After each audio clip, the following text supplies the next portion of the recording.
السلام عليكم ورحمة الله وبركاته.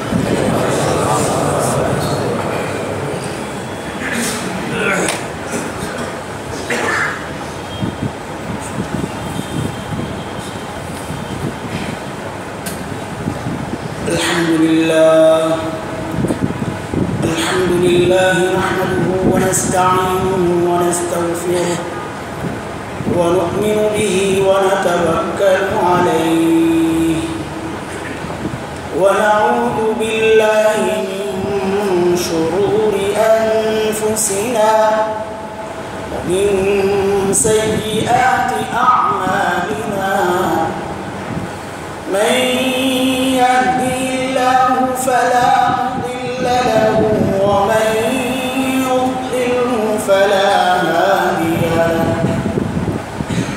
وأشهد أن لا إله إلا الله وحده لا شريك له وأشهد أن سيدنا وسندنا وحبيبنا ومولانا محمدا عبده ورسوله. اللهم صل على محمد وعلى آل محمد كما صليت على إبراهيم وعلى آل إبراهيم إنك حميد مجيد.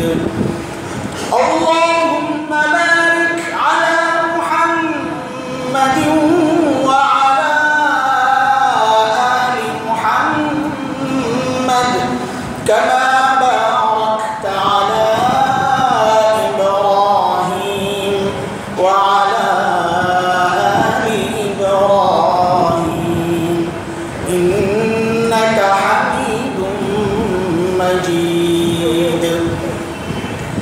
أما بعد فأعوذ بالله من الشيطان الرجيم.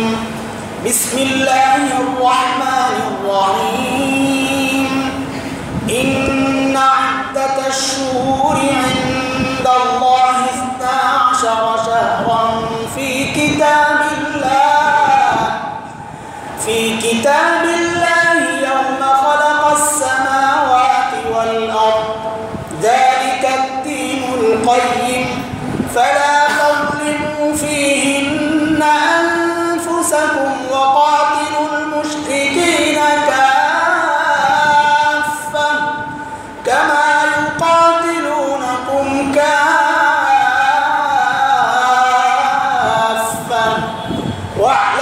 واعلموا أن الله مع المتقين. آمنت بالله صدق الله العلي العظيم. محترم حاضرين، सूरा तौबा आयत नंबर 36 तिलावत करलाम। रब्बे करीम এই আয়াতে মোটামুটি যা বলেছেন, আল্লাহ বলছেন ইন্না ইদ্দাতাশ শুহুর ইনদাল্লাহ, মাসের গণনা আল্লাহর কাছে কত মাস? 12 শাহরা, 12 মাস। এটা আল্লাহ তাআলা আসমান জমিন সৃষ্টি করার আগেই তার কিতাবে লিখে রাখছেন। মাস হলো 12টা। এই 12 মাসের মধ্যে রব্বে কারীম বলতেছেন মিনহা আরবাআতুল হুরুম, তার মধ্যে 4 মাস হইল সম্মানিত মাস, অথবা অর্থটা এমন তার মধ্যে এমন 4 মাস আছে যেই মাসগুলোতে যুদ্ধ বিগ্রহ হারাম। তো সেটাও ওই সম্মানিত হওয়ার কারণে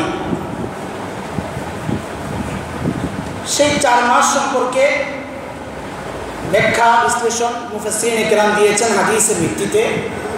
সেই 4 মাস সম্মানিত 4 মাস হলো জিলকাদ, জিলহজ, মুহররম, জিলকাদ, জিলহজ, মুহররম আর রজব। জিলকাদ, জিলহাজ, মুহররম, রজব, এই 4 মাস। এর মধ্যে মুহররম মাস একটা অন্যতম শ্রেষ্ঠ মাস, ওই 4 মাসের একটা। ইতিমধ্যে আমরা জিলকাদ, জিলহজ পার করে আসছি। অনেক ফজিলতের মাসগুলো ছিল, আমলের দিনগুলো ছিল। এখন নতুন করে শুরু হয়েছে মুহররম। মুহররমকে আমরা চিনি ভিন্ন কারণ। সেই কারণটা হচ্ছে, আমাদেরকে অনেকে জিজ্ঞেস করেন যে মুহররম কবে। এটাই কারণ, যে নামে আমরা চিনি এই প্রশ্নের মধ্যেই ওই বিষয়টা লুকায় আছে। জিজ্ঞেস করে মুহররম কবে, মনে হয় যেন মুহররম একটা দিনের নাম। আসলে মুহররম তো একটা মাসের নাম। আসলে যেটা বলতে চায়, জিজ্ঞেস করে যেটা বলতে চায়, সেটা হলো যে ওই যে কারবালার ঘটনা হয়েছে সেই দিনটা কবে, এটা জিজ্ঞেস করতে চায়। কিন্তু জিজ্ঞেস করার সময় জিজ্ঞেস করে মুহররম কবে। আমরা অনেক সময় বলে ফেলি মুহররম কবে। আসলে সেটা হলো আশুরা। আশুরা মানে আষাঢ় থেকে 10, আশুরা 10ম দিন, মুহররমের 10ম দিন। এটা একটা মুবারক দিন। কারণটা আমাদের কাছে একরকম, কারণ আমরা শিয়া আকিদায় বিশ্বাসী। মীর মোশাররফের গল্পের উপন্যাস পড়ে আমরা কারবালার ইতিহাস শিখেছি, আশুরার বিষয় জেনেছি বিষাদ সিন্ধু বলে। এই জন্য এই জাতীয় উপন্যাসগুলো পড়ে পড়ে আমরা আশুরার ইতিহাস পড়েছি, তো যার কারণে আমাদের অন্তরের মধ্যে গেঁথে গেছে আশুরা মানে হচ্ছে কারবালার ইতিহাস। মুহররমের 10 তারিখ সম্মানিত হয়েছে কেন? যেহেতু এই দিন হযরত হুসাইন রাদিয়াল্লাহু তাআলা আনহু, তাকে অত্যন্ত নির্মমভাবে জালিমরা কারবালায় শহীদ করেছে, তার পরিবারবর্গ সহ। আমরা মনে করি আশুরা সম্মানিত হওয়ার পেছনে এটাই কারণ। এ বিষয়ে পরে আসছি, আসলে এটা কারণ কিনা। যদি হাদিসগুলো দেখি, রাসূল করিম সাল্লাল্লাহু আলাইহি ওয়াসাল্লামের জীবনী দেখি, তাহলে আশুরা সম্মানিত হওয়ার জন্য এটা মূল কারণ না। কারণ হচ্ছে আল্লাহ রাসূল সাল্লাল্লাহু আলাইহি ওয়াসাল্লাম এর ইন্তেকালের প্রায় 60 বছর পর আশুরার ঘটনা, মানে কারবালার ঘটনা। রাসূলের ইন্তেকালের 60 বছর পর। আর আল্লাহ তাআলা বলতেছেন, এই মাসগুলোকে আমি সম্মানিত করেছি আসমান জমিন সৃষ্টির আগে। গোটা মাসকে, শুধু আশুরার দিবসটা না। তো যদি মাসের চিন্তা করি, তাইলে এই মাস সম্মানিত আসমান জমিন সৃষ্টির আগে থেকে আল্লাহর সিদ্ধান্ত, কারবালা কেন্দ্রিক না। আর যদি ঠিক ওই দিবসটার চিন্তা করি, 10 তারিখ, এটাও সম্মানিত কারবালার কারণে, তাও না। কেন? যেহেতু আল্লাহ রাসূল সাল্লাল্লাহু আলাইহি ওয়াসাল্লামের ইন্তেকালের 60 বছর পর কারবালার এই ঘটনা, অথচ 60 বছর আগে রাসূল করিম সাল্লাল্লাহু আলাইহি ওয়াসাল্লাম সহ সাহাবায়ে কেরাম এই দিনের সম্মানে রোজা রাখতেন। এবং রমজানের রোজা ফরজ হওয়ার আগে এই আশুরার রোজাই ছিল ফরজ। রমজানের রোজা ফরজ হওয়ার পর আশুরার রোজা হয়ে গেছে মুস্তাহাব, নফল আমল। তাইলে রাসূল যেহেতু সাহাবায়ে কেরাম সহ এই দিবসে রোজা রাখতেন, বোঝা গেল এই দিবসটা আগে থেকেই সম্মানিত ছিল। হ্যাঁ, এটা ঠিক যে এই দিবসে যে ঘটনাটা, ঐতিহাসিক ঘটনা, কারবালার ঘটনা, এটা অত্যন্ত হৃদয় বিদারক ছিল। গোটা মুসলিম উম্মার জন্য এটা একটা শিক্ষা যে বাতিলের সাথে গোটা পরিবারকে উৎসর্গ করে হলেও, নিজের জীবনকে উৎসর্গ করে হলেও কোন অন্যায়ের কাছে মাথা নত করতে ইমাম হোসেন রাদিয়াল্লাহু তাআলা আমাদেরকে শিখান না। এটা শিক্ষা। ওই শিক্ষা না নিয়ে আমরা যেটা দিচ্ছি সেটা খুব ভয়ঙ্কর কিছু, ভয়ঙ্কর। আমাদের কাছে আশুরা কেন্দ্রিক এমন অনেক জাল কথাবার্তা, দুর্বল কথাবার্তা আমাদের সমাজে প্রচলিত, যেগুলোর কোনো ভিত্তি, শক্তিশালী কোনো প্রমাণ আমরা কোরআন হাদিসে কোথাও পাই না। কিন্তু পত্রিকাগুলোতে দেখা যাবে ওই দিন আশুরার ফজিলত বয়ান করতে গিয়ে এই সমস্ত সব দুর্বল হাদিসগুলো নিয়ে আসছে। কোথাও কোথাও বয়ানে আলোচনা চলে আসবে যে মুহররমের 10 তারিখ সম্মানিত হওয়ার পেছনে যে কারণগুলো দেখায় যে হযরত আদম আলাইহিস সালাতু ওয়াস সালাম এই দিন দুনিয়ায় আগমন করেছেন। আমি একসাথে বলে যাই, শুধু সিদ্ধান্ত বলে দিই।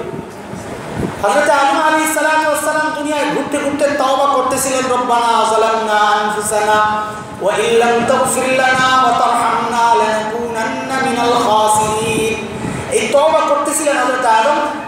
এই দিন আল্লাহ তাআলা হযরত আদম আলাইহিস সালাতু ওয়াস সালামের তওবা কবুল করেছেন। আমাদের সমাজে প্রচলিত, এটাও প্রচলিত যে এই দিন হযরত নূহ আলাইহিস সালাতু ওয়াস সালাম এবং তার কওম ওই বন্যা, ভয়াবহ বন্যা থেকে এই দিনে আল্লাহ তাআলা তাদেরকে নাজাত দিয়েছেন।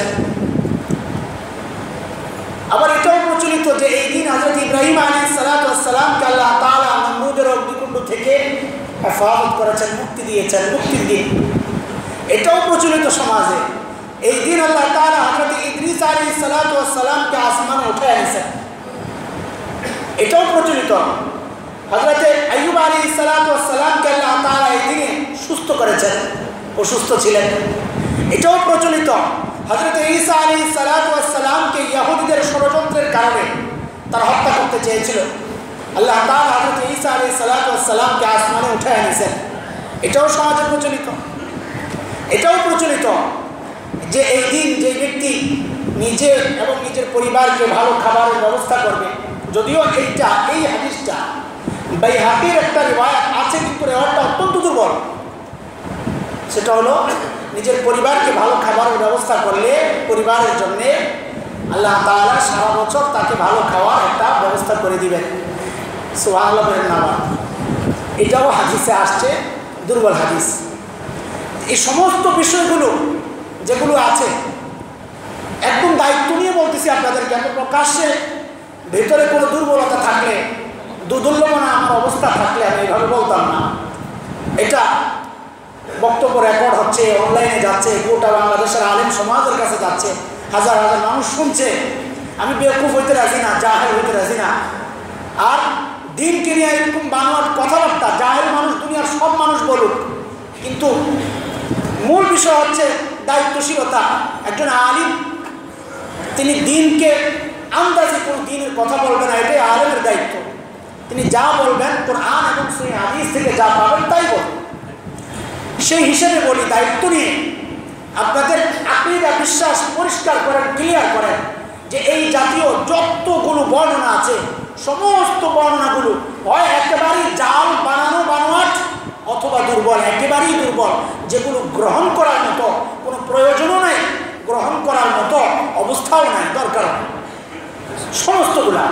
হ্যাঁ, একটা বর্ণনা শুধু এই বিষয়ে যেটা সহিহ বর্ণনায় পাওয়া যায়, একটা বর্ণনা, সেটা হচ্ছে আল্লাহ রাসূল সাল্লাল্লাহু আলাইহি ওয়াসাল্লাম মদিনায় যখন গেছেন, তো রাসূল তো তার সঙ্গীদের সহ আগে থেকেই আশুরা রোজা রাখেন, আগে থেকেই রাখেন। মদিনায় গিয়ে দেখেন যে মদিনার ইহুদিরাও আশুরার দিনে রোজা রাখে, মদিনার ইহুদিরাও রাখতেছে। তো আল্লাহ রাসূল জিজ্ঞেস করছেন মদিনার ইহুদিরা কেন রোজা রাখে এই দিন। ইহুদিদেরকে জিজ্ঞেস করার পর যে কারণটা জানা গেল, তারা বলেছে যে যেহেতু আল্লাহ তাআলা এই দিন হযরত মূসা আলাইহিস সালাতু ওয়াস সালাম এবং তার কওমকে, প্রায় 6 লক্ষ বনি ইসরাঈলকে ফিরআউন এবং তার দলবল থেকে এই দিনে আল্লাহ তাআলা মুক্তি দিয়েছিলেন। সাগর পাড়ি দিয়ে তারা মিশর থেকে আরবের জমিনে পা রেখেছে, সামনে চলে গেছে। এই দিনে সেই দিনটা ছিল মুহররমের 10 তারিখ, এই দিনটা ছিল। এই জন্যে শুকরিয়া, মূসা আলাইহিস সালাম মুক্তি পেয়েছেন, তার শুকরিয়া হিসাবে এই দিন আমরা রোজা রাখি, ইহুদিরা বলেছে। তখন আল্লাহ রাসূল সাল্লাল্লাহু আলাইহি ওয়াসাল্লাম বলেছেন, আমার ভাই মূসা আমাদের কাছে সম্মান পাওয়ার বেশি উপযুক্ত। তাইলে মূসাকে যেহেতু আল্লাহ তাআলা এই মুক্তি দিয়েছেন, আমরাও রোজা রাখবো। কিন্তু যেহেতু ইহুদিরা রোজা রাখে, এই বিষয়টা আরেকটু ক্লিয়ার করে, পিছন থেকে ক্লিয়ার করে আসে। এই হাদিসটা যে শুদ্ধ, এই ঘটনাটা যে ঠিক, এটা প্রমাণ হচ্ছে আল্লাহ রাসূল মেনে নিয়েছেন। ইহুদিদের বক্তব্য মেনে নিয়েছেন, মেনে নিয়ে সামনে সিদ্ধান্ত দিচ্ছেন। যদি ঘটনাটা মিথ্যা হতো আল্লাহ রসুল বলে দিতেন যে না, তোমাদের এই ডেটটা, এই দিবসটা যেটা উদযাপন করো এটার কোনো প্রমাণ নাই, ওই দিন মুসাকে আল্লাহ তাআলা মুক্তি দিয়েছেন, এটার কোনো প্রমাণ নাই। আল্লাহ রসুল তা বলেন নাই, বলেছেন ভিন্নটা, যেহেতু আল্লাহ তাআলা মুসা আমার ভাইকে মুক্তি দিয়েছেন, তোমরা শুকরিয়া আদায় করতেছ, আমার ভাইকে আমরা বেশি ভালোবাসি তাদের চেয়েও। এটা ঠিক, প্রত্যেক নবীকে মানুষ যত বেশি তাওহীদবাদী হবে, যত বেশি আখিরাতে বিশ্বাস করবে, তত বেশি প্রত্যেক নবীকে তিনি মহব্বত করবেন তার উম্মতের চেয়েও বেশি। নবী মূসাকে ইহুদিদের চেয়ে মুসলমান বেশি মহব্বত করতে বাধ্য, নবী ঈসাকে খ্রিস্টানদের চেয়ে মুসলমান বেশি মহব্বত করতে বাধ্য। কারণ খ্রিস্টানদের বিশ্বাস ঈসা আলাইহিস সালামকে ইহুদিরা হত্যা করেছে, অত্যন্ত জঘন্যভাবে কষ্ট দিয়ে। ইহুদিদের বিশ্বাস তারা হত্যা করেছে। আমরা বলি যে না, আমরা নবী ঈসাকে মহব্বত করি, আমরা জানি তার নবীকে আল্লাহ তাআলা সসম্মানে আসমানে উঠায় এনেছেন, তাইলে কে বেশি সম্মান করবে, আমরা না খ্রিস্টানরা? আমরা বেশি ইজ্জত করতেছি ঈসা আলাইহিস সালামকে, যে না, ঈসা আলাইহিস সালামের নাগাল ইহুদিরা পায় নাই। আল্লাহ তাআলা কোরআনেও বলেছেন, আল্লাহ তাআলা একজন ব্যক্তি যে প্রথম ঢুকেছিল ঈসা আলাইহিস সালামকে হত্যা করার জন্যে, আল্লাহ তাআলা তার চেহারাটা ঈসা আলাইহিস সালামের চেহারা বানিয়ে দিয়া ঈসা আলাইহিস সালামকে আসমানে উঠায় এনেছিলেন। ইহুদিরা, পরবর্তী ইহুদিরা ঢুকা ওই ব্যক্তিকে ঈসা আলাইহিস সালাম মনে করে তাকে শুনিতে চড়াইছে, কিন্তু পরে দেখে হয় কাপড়ে চোপড়ে গঠনে সব নিচের দিক দিয়ে আমাদের ওই লোকটা চেহারা ঈসা, ঘটনা কি? যদি ঈসা এটা হয় তা আমরা যাকে পাঠাইলাম সে গেল কই? যদি এটা আমাদের দূত হয় তো ঈসা গেল কই? কোরআনে কারীম আল্লাহ তাআলা বলতেছেন যে তাদের মধ্যে একটা পেশ লেগে গেছে, সিদ্ধান্তহীনতায় ভুগতেছে, এক একজন এক একটা বলেছে।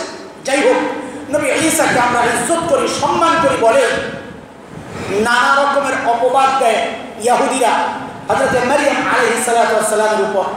আমরা হযরত মারইয়ামকে জান্নাতের রমণীদের একজন অন্যতম রমণী মনে করি, সম্মান দিই, সমস্ত অপবাদ থেকে মুক্ত রাখি তাকে।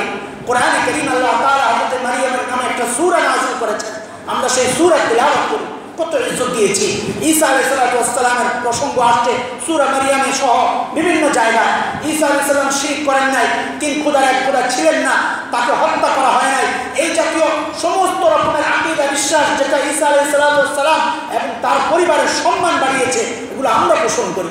এই জন্য বললাম, ওই জায়গায় রাসূল বলেছেন নবী মূসা আমাদের কাছে বেশি প্রিয় ইহুদিদের চেয়ে, আমাদের হক বেশি, আমরা তাকে আরো বেশি ইজ্জত দিব, তার সম্মানে আমরা রোজা রাখবো। তবে আল্লাহ যদি আমাকে বাঁচিয়ে রাখেন, আগামীতে আমি একটা রোজা 10 তারিখের সাথে মিলে, রাসূল হুকুমও করেছেন তোমরা মিলে আনো, যাতে ইহুদিদের সাথে আমাদের রোজাটা মিলে না যায়। আল্লাহ রাসূল সাল্লাল্লাহু আলাইহি ওয়াসাল্লাম পরবর্তী বছর পর্যন্ত আর থাকেন নাই, আল্লাহ তাআলা তাকে নিয়ে নিছেন নিজের কাছে। এই জন্য আল্লাহ রসুল এটার উপর আমল করে যেতে পারেন নাই, কিন্তু রসুলের ইচ্ছা ছিল এবং হুকুম ছিল, যার কারণে পরবর্তী বছর থেকে সাহাবায়ে কেরাম 10 তারিখেও রোজা রাখতেন, সাথে 9 তারিখকে মিলিয়ে নিতেন অথবা 11 তারিখকে মিলিয়ে নিতেন। এই দুইটা রোজা রাখা এটা কেবল আশুরা সম্পর্কে।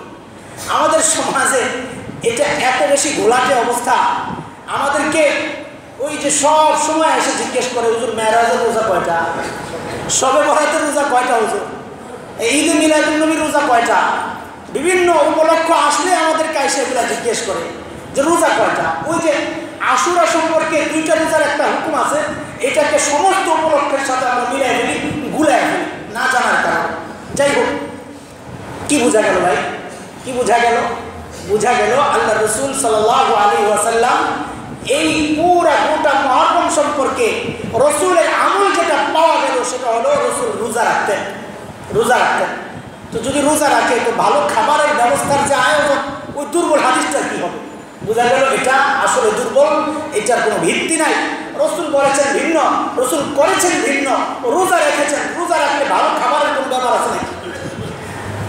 এই জন্যে আমরা যদি কিছু করতে চাই আশুরা সম্পর্কে, আশুরা উপলক্ষে, তাইলে আমরা 9 তারিখ 10 তারিখ অথবা 10 তারিখ 11 তারিখ মঙ্গলবার বুধবার সামনে অথবা বুধবার বৃহস্পতিবার আমরা রোজা রাখবো, তাইলে আশুরের যে ফজিলত সেটা আমরা পেয়ে যাবো ইনশাআল্লাহ তাআলা। কি ফজিলত? ফজিলত হচ্ছে আল্লাহ রাসূল সাল্লাল্লাহু আলাইহি ওয়াসাল্লাম বলেছেন যে যে ব্যক্তি এই দিন রোজা রাখবে, আশুরার রোজা, আল্লাহ তাআলা তার পেছনের সমস্ত গুনাহ এক বছরের সমস্ত সগীরা গুনাহগুলা মাফ করে দিবেন। এটা আল্লাহ রাসূল বলেছেন। এজন্য আমরা যদি চাই যে আমাদের পেছনের গুনাহগুলা মাফ হয়ে যাক, আমরা রাখবো। যারা এই আরাফার দিন রোজা রাখছিলেন, মনে মনে চিন্তা করতেছেন, এক বছরের গুনাহ তো আরাফার রোজা এটা মাফ করাই আসছি, এখন আর কি রাখবো, থাক এই বছর বাদ।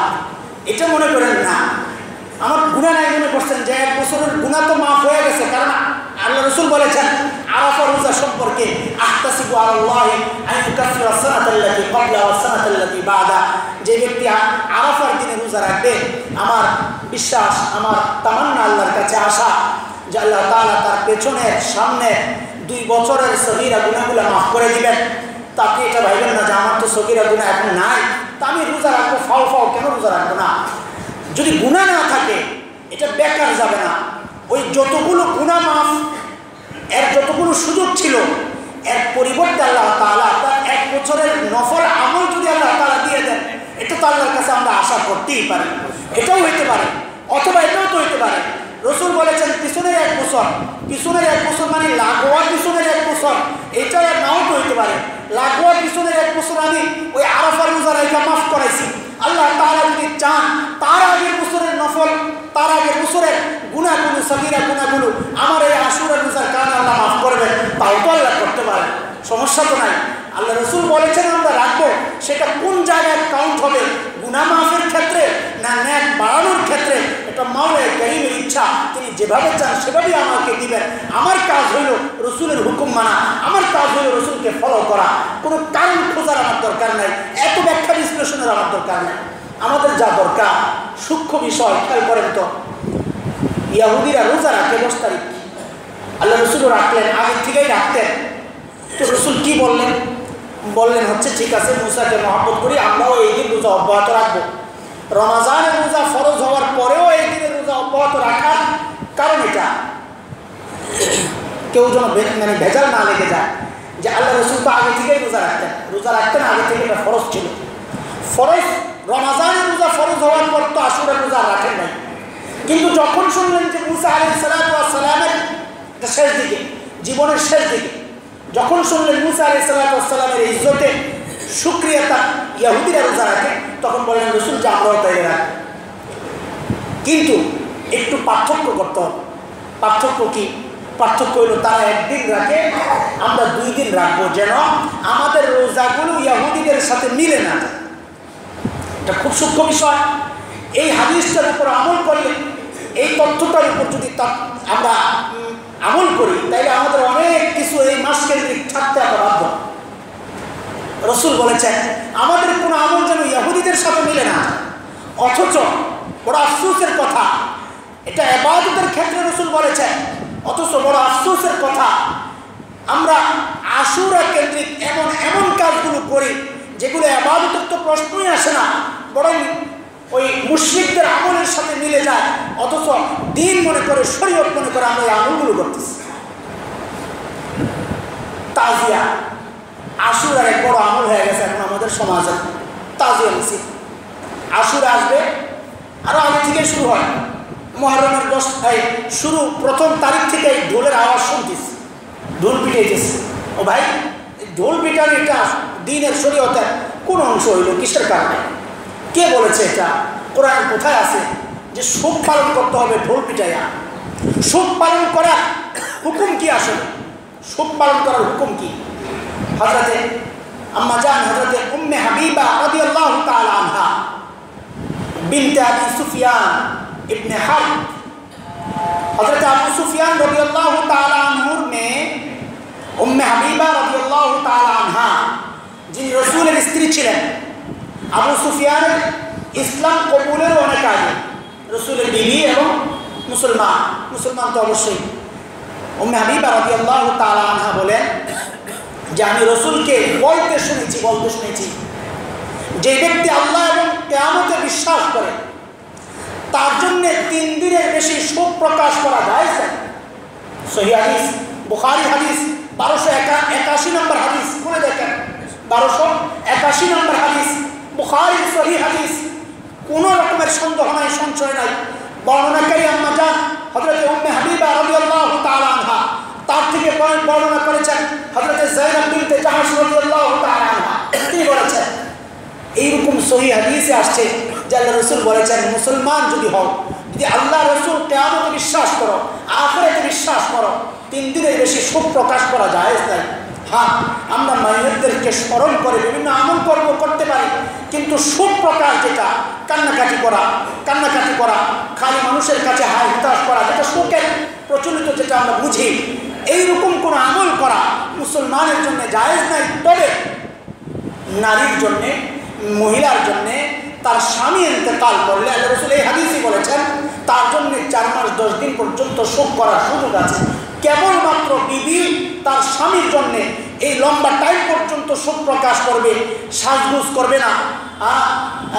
এক সাহাবী আসছেন, আয়েশা বলতেছে, ইয়া রাসূলুল্লাহ, আমার মেয়ের জামাই ইন্তেকাল করেছে, আমার মেয়ে কান্না করতে করতে চোখের মধ্যে ব্যথা হয়ে গেছে, আমি কি একটু সুরমা টুরমা লাগাই দেবো নাকি? আল্লাহ রাসূল বলেন, না, এটা সাজের অংশ, সুন্দর লাগবে, 4 মাস 10 দিন পর্যন্ত এগুলোর কোনো সুযোগ নাই, সাজগুজ করবে না, সাদা কাপড়ে থাকবে অথবা যে কোনো কাপড়ে। সাদা কাপড় সত্য না, সাজগুজের কাপড় পরবে না, ঘর থেকে বাহির হবে না, সুখ প্রকাশ করবে স্বামীর জন্যে। স্বামী স্ত্রীর এই মহাব্বত শরীয়ত স্বীকৃত। কোন পর্যায়ে দেখেন, সন্তান ইন্তেকাল করলে মা বাবার জন্য এতদিন সুখ প্রকাশের সুযোগ নাই, মা বাবা ইন্তেকাল করলে সন্তানের জন্য এতদিন সুখ প্রকাশের সুযোগ নাই। অথচ ইসলাম স্বামী স্ত্রীর মহাব্বতকে এত গুরুত্ব দিয়েছে ইসলাম, যে মেয়েকে, নারীকে বলেছে তুমি সুখ প্রকাশ করো তোমার স্বামীর জন্য। কত আপনজন ছিল। প্যারা হাজরিন, এছাড়া সুখ প্রকাশ 3 দিনের পর এটা তো জায়েজ নাই। আল্লাহ রাসূল বলেছেন, এটা আমার কথা না। সেই ক্ষেত্রে আমরা বরং সত্য প্রকাশ করছি, বরং একটা হাদিস অমান্য করতেছি, এই পর্যন্ত ক্ষান্ত থাকি নাই, আরো একটা হাদিস আমরা অমান্য করতেছি, যেটাও হযরত আব্দুল্লাহ ইবনে মাসউদ রাদিয়াল্লাহু তাআলা থেকে বর্ণনা। বুখারী 1290, 93 এই সমস্ত হাদিসগুলো সংখ্যায় গিয়ে একটু খুলে দেখুন না ভাই, দেখেন স্পষ্ট কথা। হযরত আব্দুল্লাহ ইবনে মাসউদ রাদিয়াল্লাহু তাআলা বলেছেন যে ব্যক্তি তার মাইয়তের সুখে মুখ চাপড়াবে, বুকের জামা কাপড় ছিঁড়ে ফেলবে, জাহেলদের মতো চিৎকার করবে, ফালাইসা মিন্না। কত ভয়ঙ্কর কথা, আল্লাহ হেফাজত করুন। আল্লাহ রাসূল বলেছেন ফালাইসা মিন্না, এইরকম মুখ চাপড়ানো, কাপড় ছিঁড়ে ফেলা, চিল্লাচিল্লি করা, চিৎকার করা, এটা রাসূল বলেন সে আমার অন্তর্ভুক্ত না, আমাদের দলভুক্ত না। নাউযুবিল্লাহ। আমরা করছিটা কি, কেন করছি এগুলা, কি করতেছি? আশুরা আসলে তার আগে থেকে আমাদের শিয়া ভাইরা, মুসলমান ভাইরা, মানুষ হিসাবে ভাই বলতেছি, বনি আদম হিসাবে ভাই বলতেছি, কারণ এত জঘন্য আকীদা যারা পোষণ করে তারা মুসলমানদের অংশ হতে পারে না। এটা আমার কথা না ভাই, বড়দের কথা। শিয়াদের অনেক গ্রুপ আছে, তাদের কিছু গ্রুপ এত ভয়ঙ্কর, বিশেষ করে খামিনীদের থেকে ইসনা আশারিয়া গ্রুপ আছে যারা 12 ইমাম মানে, 12 ইমামের বিশ্বাস যারা পোষণ করে। কি বিশ্বাস? যে 12 ইমাম সারে শরীয়ত প্রণেতা, রাসূল যেমন হালাল হারাম সিদ্ধান্ত দিতে পারতেন, 12 ইমামও এরকম হালাল হারামের সিদ্ধান্ত দিতে পারেন। নাউযুবিল্লাহ মিন যালিক। হালাল হারামের সিদ্ধান্ত দিবেন কেবলমাত্র আল্লাহ তাআলা, হালাল হারামের সিদ্ধান্ত দিবেন কেবলমাত্র আল্লাহ রাসূল সাল্লাল্লাহু আলাইহি ওয়াসাল্লাম। ইমামে আবু হানিফা, ইমামে শাফিঈ, ইমামে আহমদ, ইমামে মালিক, আমরা যাদেরকে ইমাম মানি, তারা কেউ হালাল হারামের সিদ্ধান্ত দাতা না। তারা হচ্ছেন রাসূলের বক্তব্য ক্লিয়ার করেওয়ালা, শারেহ বলে এটাকে আমরা, ক্লিয়ার করে, পরিষ্কার করে। শরীয়তের কোনো সিদ্ধান্ত তারা দেন না। শরীয়তের যে মূল বক্তব্যগুলো আছে এগুলোর ব্যাখ্যা আমরা বুঝি না বলে বড়দের শরণাপন্ন হই, ইমামের শরণাপন্ন হই। ইমামে আবু হানিফা যে ব্যাখ্যা দেন এটা আমরা গ্রহণ করি, কিন্তু শিয়াদের বিশ্বাসটা এমন না। শিয়ারা বলেন যে ওই 12 ইমাম যা ইচ্ছা, যেটাকে হালাল বলবে এটা হালাল, যাকে হারাম বলবে তা হারাম। নাউযুবিল্লাহ মিন যালিক। খুমিনীর লেখা কিতাব, আল্লাহ এই কিতাবে আছে, আমি নিজে পড়েছি, আল্লাহ হেফাজত করুক। কীভাবে বলে এগুলা? বলেছে যে আরাফায় না গিয়ে যদি কেউ ওই দিন হযরত হুসাইন রাদিয়াল্লাহু তাআলা আনহুর কবর জিয়ারত করে, তাইলে তার 1000 গুণ বেশি সওয়াব হয় হজ থেকে। নাউযুবিল্লাহ। ইতিমধ্যেই তো কাবা বানায় এত শুরু করছে, হজে যাইতে মানা করছে সৌদিয়ানরা এতদিন পরে তাদেরকে অমুসলিম ঘোষণা করে এখন বলে হজ নিষেধ। এগুলো সব পলিটিক্স সিদ্ধান্ত, পলিটিক্যাল সিদ্ধান্ত, রাজনৈতিক সিদ্ধান্ত। আমরা বুঝি যদি তারা অমুসলিম হয় এতদিন কেন ভিসা দিচ্ছেন, এখন দেওয়া বন্ধ করছেন? আমরা তো আগে থেকেই চিল্লাইতেছি, বলতেছি যে যাদের কট্টর আকীদা বিশ্বাস, যারা হজে গিয়ে বলে লাব্বাইক ইয়া হুসাইন,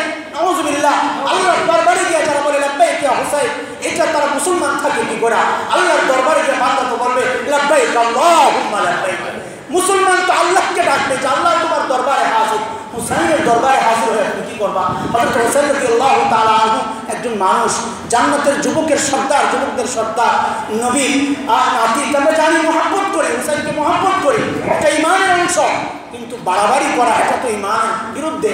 ও ভাই, এই জন্য বলি আমাদের মধ্যেও অনেকে এই সমস্ত প্রোগ্রামে শরীক হন, কেউ কৌতূহলের কারণে, কেউ আবার একটু দুদুল্যমান আছে, হইতেও পারে হুসাইনের মহব্বত প্রকাশ করলে হয়তো আমার জন্য নাজাতের ব্যবস্থা হয়ে যাবে। না না না, ওই যে হাদিসকে নিয়ে একটু চিন্তা করি, যে হাদিসে রসুল রোজা রেখেছেন কিন্তু ইহুদিদের সাথে মিলে যায় বলে রসুল ওই আমল এর সাথে অন্য আমল যুক্ত করছেন যেন ইহুদিদের সাথে মিলে না যায়।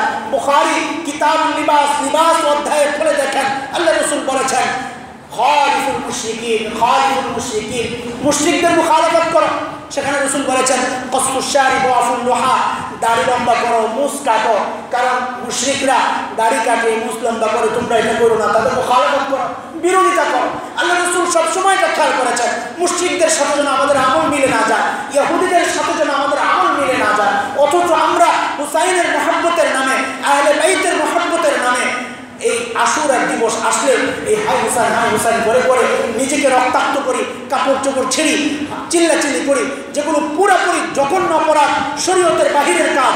এটা আমার কথা নয়, যেই হুসাইনের মহব্বতে এগুলো করতেছি সেই হুসাইনের নানা সরদার দু আলম মুহাম্মদুর রাসূলুল্লাহ সাল্লাল্লাহু আলাইহি ওয়াসাল্লামের কথা।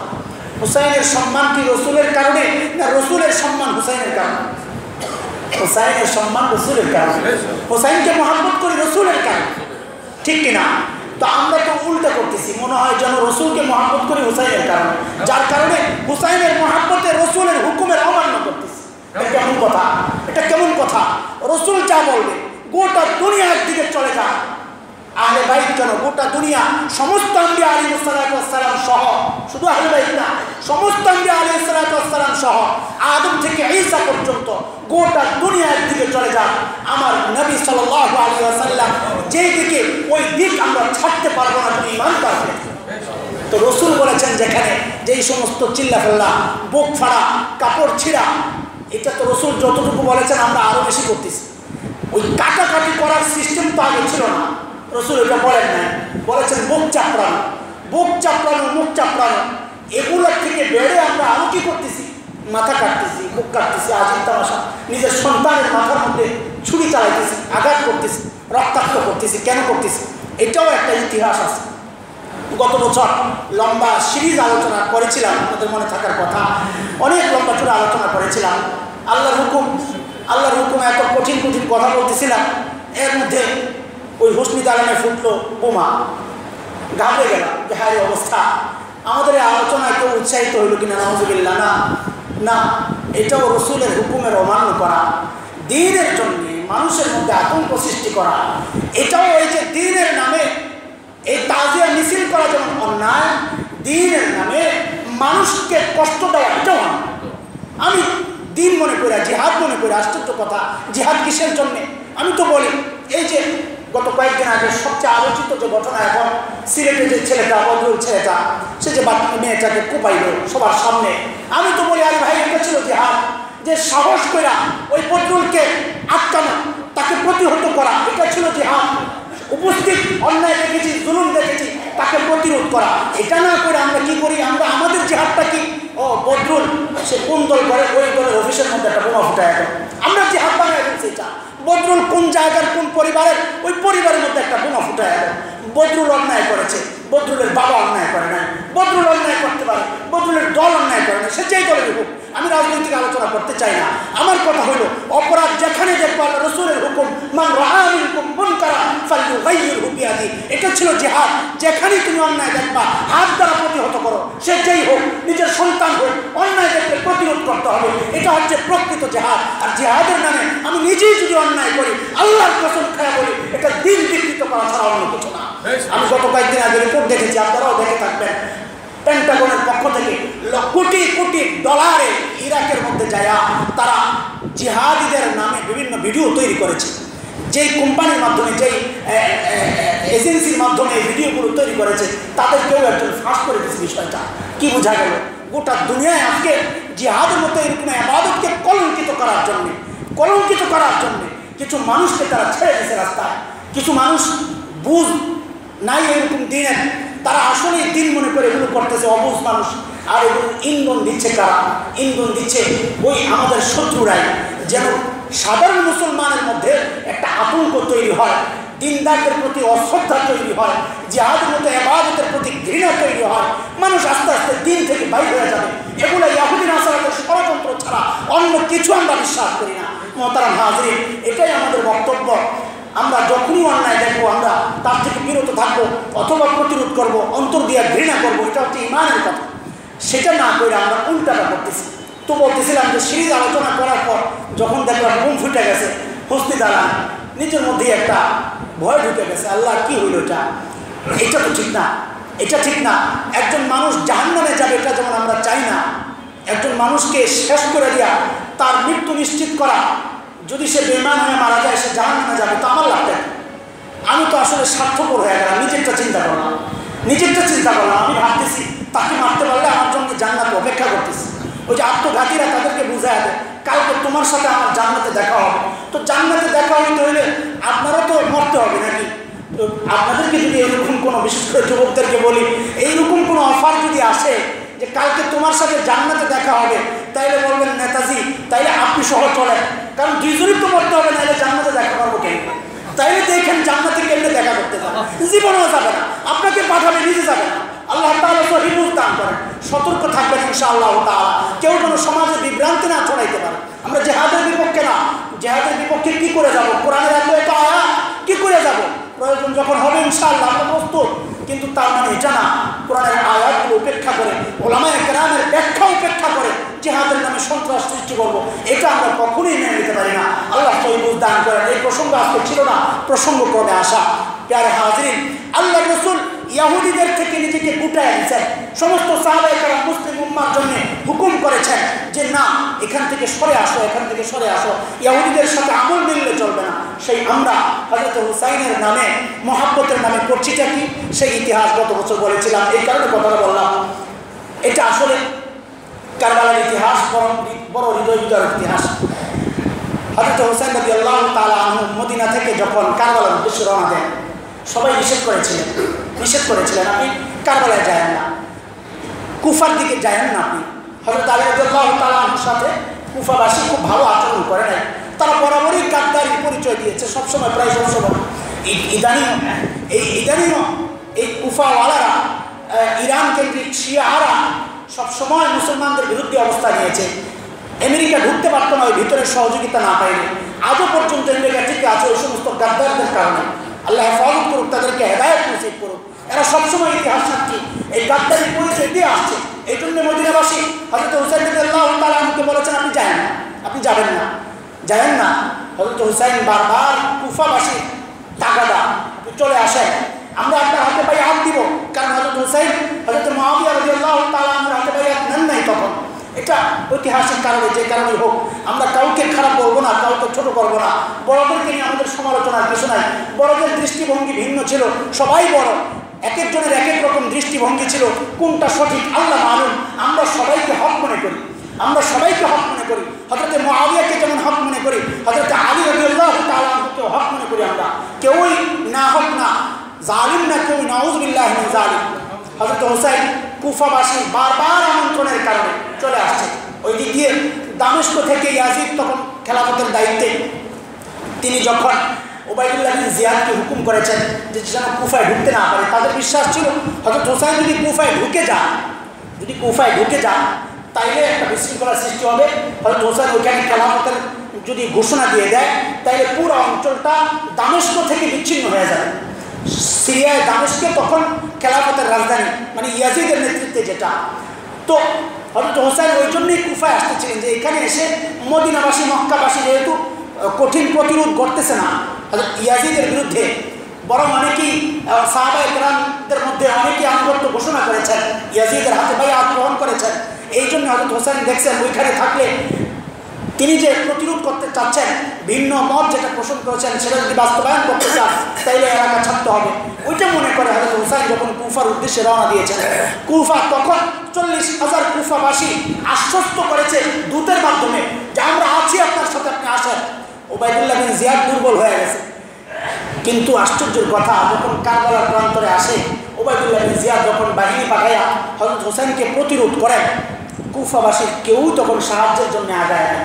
এটা হচ্ছে গাদ্দারির নমুনা, কেউ সাহায্যের জন্য আগায় নেয়। তখন কুফার মানুষ যদি সশস্ত্রভাবে সাহায্যের জন্য আগায় যেত, উবাইদুল্লাহ বিন জিয়াদের মতো জালিম তার দুধ দিয়া তার সৈন্য দিয়া হযরত হুসাইন এবং তার পরিবারকে নির্মমভাবে হত্যা করার মতো কোনো সুযোগ পাইত না। কুফায় এইরকম হযরত হুসাইনের প্রতি মানুষ ভালোবাসা প্রকাশ করেছিল, কিন্তু অত্যন্ত আশ্চর্যজনকভাবে কুফাবাসী তখন আগায় নেয়, ভয় পেয়ে গেছে, ভিতরে ভিতরে দুশ্মন ঢুকে গেছে, ভয় পেয়ে গেছে। ভয় পায় তো গেছো তোমরা, কিন্তু এইটা যাকে ডাকছো মেহমান তাকে তো শেষ করে দিল। এই শোক তাদের মধ্যে, কদিন পর এই শোকে তারা সব পাগল প্রায় মহব্বত করতো। আমরা স্বীকার করি এখন যারা করতেছে মহব্বত করেই করতেছে, কিন্তু এটা ভুল পদ্ধতি।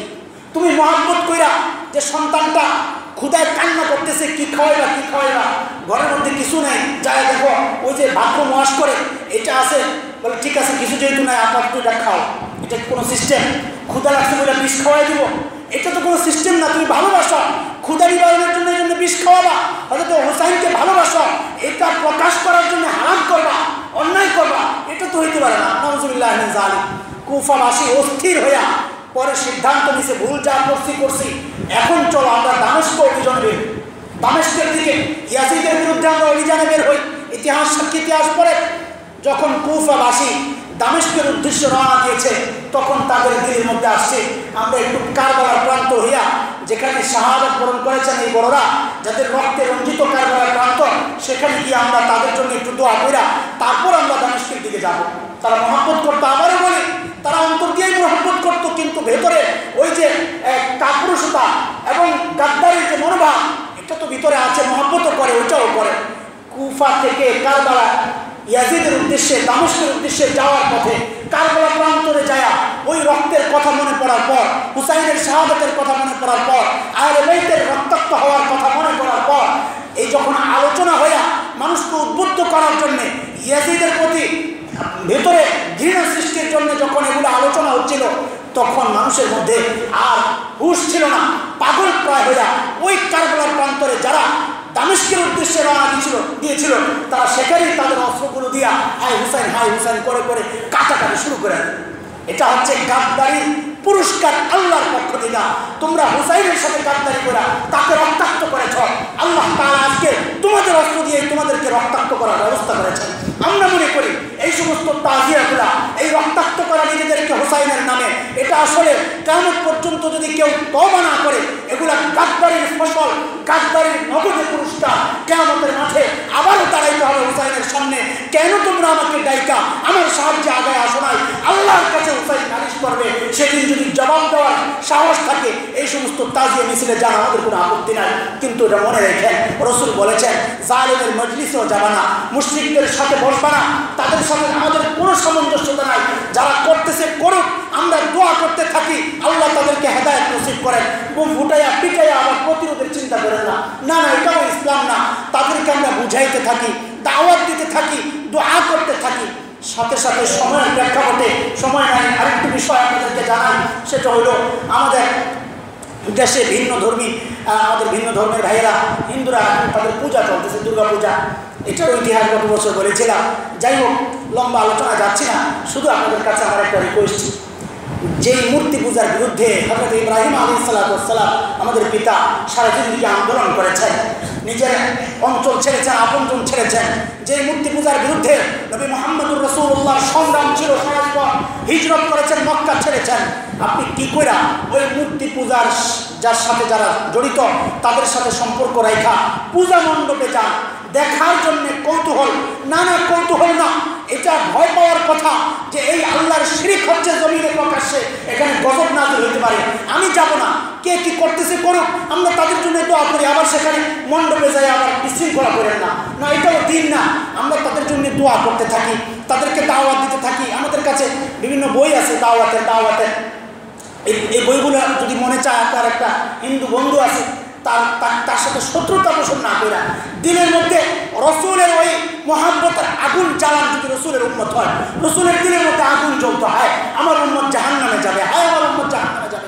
যারা দুশ্মনী করেছে, রসুলকে রক্তাক্ত করেছে, আমার রসুল তাদের বিরুদ্ধে পর্যন্ত আল্লাহর কাছে অভিযোগ করেন নাই, বরং দোয়া করেছেন, রক্তগুলো জমিনে পড়তে দেন নাই, মুছা মুছা জুতার ভিতরে ঢুকায় দিয়েছেন, কেন এই রক্তের ফোঁটা যদি জমিনে পড়ে জমিন তামা হয়ে যাবে, এই মানুষগুলা কি খায়া বাঁচবে। আমার রসুল সাল্লাল্লাহু আলাইহি ওয়াসাল্লাম অন্তরের মধ্যে উম্মতের জন্য মহাব্বতের আগুন জ্বলতো। হায় রসুলের উম্মত, যদি উম্মতকে ভালোবাসেন, উম্মত বলতে খালি মুসলমান উম্মত না, উম্মত দুই রকমের, যারা রসুলের ডাকে সাড়া দিয়েছে তারাও উম্মত, যারা রসুলের দাওয়াতের অন্তর্ভুক্ত দাওয়াত যাদেরকে দিতে হবে তারাও উম্মত। এই জন্য হিন্দুরাও আমার রসুলের উম্মত, মুশরিকরাও আমার রসুলের উম্মত।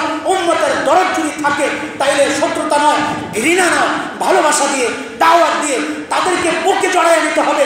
আমরা একসাথে জান্নাতে যেতে চাই, আমার এক ভাই জাহান্নামে পড়বে, সামনে একটা যদি আগুনের গর্ত থাকে, যত বড় শত্রু হোক, ওই আগুনের গর্তের মধ্যে যদি একজন অন্ধ মানুষ যার চোখ নাই যাচ্ছে আর পড়ে যাবে, কোনো মানুষ যদি হয়ে থাকে, আপনার দিল এটা কখনোই কবুল করবে না তাকে সুযোগ দেওয়া, আপনি তাকে জড়াইয়া ধরবেন, লোকটা চোখে দেখে না। এই মানুষগুলা তাদের চোখ নাই, ইমান কলমের চোখ নাই, অন্তরের চোখ নাই, ইমান কবুল করতে পারে নাই, এটা আমাদেরও ব্যর্থতা, আমরা তাদেরকে বুঝাইতে পারি নাই, ইমানের দাওয়াত দিতে পারি নাই। আসুন, দুশ্মনী নয়, শত্রুতা নয়, ভালোবাসা দিয়ে দাওয়াত দিয়ে তাদেরকে আপন করে নিন ইনশাআল্লাহ, এবং তাদের ওই মণ্ডপে আমরা মুসলমান কেউ যাবো না ইনশাআল্লাহ তাআলা। এটা বড় দুর্ভাগ্যের কথা, দুর্ভাগ্যের কথা, আমরা যাব না। এর সাথে মূর্তি পূজার সাথে আমাদের কোনো রকমের সম্পর্ক নাই, তারা তাদের মতো করতে থাকুক, আমরা তো মসজিদওয়ালা, আমরা তো তাওহীদে বিশ্বাসী, আমাদের সম্পর্ক থাকবে মসজিদের দিকে ইনশাআল্লাহ তাআলা। আমাদের জন্য এই দুইটা হুকুম আজকে খুতবা থেকে, তাজিয়ার মিছিলের সাথে আমাদের কোনো সম্পর্ক নাই, তাজিয়ার মিছিলকে সাপোর্টও করি না, দুশ্মনীও নাই, ভিতরে যেটা আছে আছে তাদের জন্য দোয়া করতে থাকি, আল্লাহ হেদায়েত নসিব করেন। এবং পূজার সাথে আমাদের ঈমানের সম্পর্ক বিরোধিতা, আমরা এর সাথে নাই, কেউ যাব না ইনশাআল্লাহ তাআলা। এই দুইটা জিনিস পরিত্যাগ করব, আর করব কি, ওই যে দুইটা রোজা রাখবো ইনশাআল্লাহ তাআলা। আল্লাহ তাআলা আমাদেরকে আশুরা কেন্দ্রিক যত রকমের বিদআতি কার্যকলাপ আছে, শিরকি কার্যকলাপ আছে, ইসলামের বিরুদ্ধে কার্যকলাপগুলো আছে, সমস্তগুলো পরিত্যাগ করে রাসূল করিম সাল্লাল্লাহু আলাইহি সাল্লাম যা বলেছেন, যা করেছেন, হুবহু সেটা করার তৌফিক এনায়েত করেন। আমিন। আলহামদুলিল্লাহ।